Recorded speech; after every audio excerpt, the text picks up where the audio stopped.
Doncs la veritat, quan em va començar a tocar pensar que havia de fer la mili, amb 15-16 anys, que deia, hòstia, d'aquí 2 anys em cridaran a files, no? I a partir d'aquí va ser quan em vaig plantejar que per mi la pau era important i això d'aprendre a matar no anava amb mi, i a partir d'aquí vaig decidir que em faria objecte de consciència, me'n vaig fer als 17 anys i a partir d'aquí va començar tot.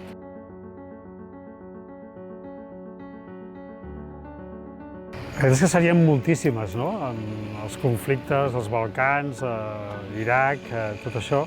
Però jo potser especialment recordaria les campanyes que han permès aconseguir prohibir algun tipus d'arma a nivell mundial, no? Com les mines antipersona, que va ser una mica una campanya referent i que ens ha indicat que malgrat que tot sigui molt difícil és possible canviar les coses i incidir en la realitat. No? I per tant, en aquest sentit, com a experiència molt xula, però a més, per recordar que tenim molta més força de la que a vegades tenim present. No?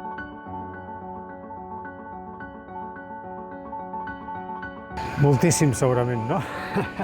Moltíssims, però en tot cas, la guerra, que és una cosa que pensàvem que cada cop anava més cap a l'oblit, la tenim molt present, moltes guerres i molt ferotges, i per tant, com aprendre a prevenir els conflictes armats i com mirar de construir seguretat que no passi pel militarisme, jo penso que això és un repte que sempre l'havíem tingut, però ara encara el tenim més a sobre, més imminent, més imprescindible, i per tant cal donar resposta a això i cal ser capaços de canviar una mica aquest concepte sobre com ens defensem, com construïm seguretat en aquest món, no? Perquè apostar per més armes i per més despesa militar em sembla que la història ens demostra que no és la solució, però ara mateix sembla que tothom estigui abocat a això, no? Per tant, combatre aquests estereotips i construir realitats alternatives penso que és important.